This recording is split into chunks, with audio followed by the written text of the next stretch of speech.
Après les émotions fortes des compétitions officielles, les éléphants de Côte d'Ivoire reprennent du service, mais cette fois dans un contexte totalement inédit. Une série matchs amicaux aux allures de test international face d'abord à la France de Kylian Mbappé, avec une victoire historique de 2-1. Aujourd'hui c'est avec la franchise américaine de Philadelphie.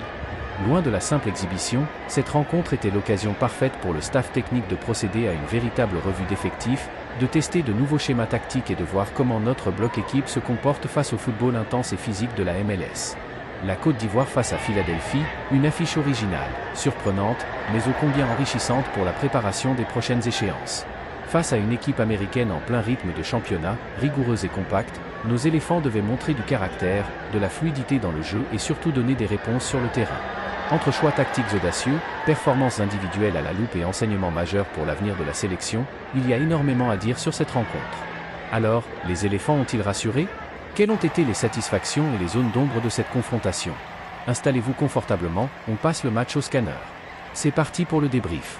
Voici le débrief complet du match amical qui s'est déroulé le lundi 8 juin 2026 au Subaru Park, Chester, USA, entre la Côte d'Ivoire et le Philadelphia Union 2, dans le cadre des derniers réglages des éléphants avant le coup d'envoi de la Coupe du Monde 2026. Score final Côte d'Ivoire 2-0 Philadelphia Union buteur, Evan Guessant, première mi-temps. Concrétise la domination ivoirienne dès le premier tiers-temps d'une frappe précise, confirmant sa bonne forme actuelle et le second but l'a permis de sceller définitivement la victoire des éléphants, malgré une baisse de rythme logique liée aux nombreuses rotations effectuées par le staff. Une gestion d'effectifs originale. Le staff technique dirigé par Emers Faé a opté pour un match découpé en 3 tiers-temps au lieu des demi-temps classiques. Ce format a permis de procéder à une large revue d'effectifs, de donner du temps de jeu à tout le monde et de tester l'état de forme général des 26 guerriers ivoiriens. Le fil du match est fait de jeu entrée en matière idéale, les éléphants ont mis la pression d'entrée de jeu. Evan Guessant a rapidement ouvert le score en première période pour mettre l'équipe sur de bons rails. Le rythme, face à un adversaire de niveau inférieur, sparring partner, l'intensité globale est restée modérée. L'objectif prioritaire était d'éviter les blessures à quelques jours de la compétition officielle tout en remettant en jambes les joueurs en manque de rythme. Les pénaltys manqués. Le match a connu quelques rebondissements notables en fin de rencontre. Le gardien, Alban Lafont ou le portier adverse selon les séquences de test, a stoppé un pénalty pour préserver le clean sheet ivoirien. Fait de match notable, un pénalty a été arrêté par le gardien des éléphants en fin de match, maintenant la cage inviolée. À l'autre bout du terrain, Nicolas Pepe a manqué l'opportunité de corser l'addition à 3-0 en ratant son propre pénalty en toute fin de rencontre. L'ambiance dans les tribunes, une vague orange. Le Subaru Park s'est littéralement transformé en une mini-recherche d'Abidjan. La communauté ivoirienne de la région, Delaware Valley et Philadelphie, s'est déplacée en masse. Maillots orange, chants, tambours et ferveur patriotique ont donné de vrais airs de Coupe du Monde à ce match de préparation. L'un des faits marquants de cette journée restera sans conteste l'affluence dans les tribunes du Subaru Park. La communauté ivoirienne établie dans la région de la Delaware Valley, à Philadelphie et dans les États voisins s'est déplacée en masse. Le stade séparé de orange, blanc et vert. Entre les chants du comité des supporters, le son des tambours et la ferveur du public, les joueurs ont évolué dans une atmosphère de compétition officielle, ce qui renforce l'union sacrée autour de l'équipe. Voilà qu'aux dernières nouvelles les supporters ivoiriens ont eu les visas refusés par les autorités américaines. Ce qu'il faut retenir pour la Coupe du Monde.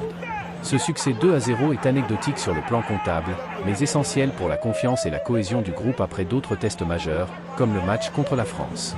Ce match marquait la fin des rencontres amicales de préparation sur le sol américain. Les éléphants de Côte d'Ivoire sont désormais basés à Philadelphie où ils peaufinent les derniers détails tactiques. L'équipe a offert une séance d'entraînement ouverte au public le vendredi 12 juin au Subaru Park, permettant aux nombreux supporters ivoiriens et locaux vivant en Pennsylvanie de venir les encourager avant leur entrée officielle dans la compétition, prévue le dimanche 14 juin 2026 face à l'Équateur, ici même à Philadelphie. Tous les voyants physiques semblent au vert pour que l'équipe soit prête à 100%.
Merci.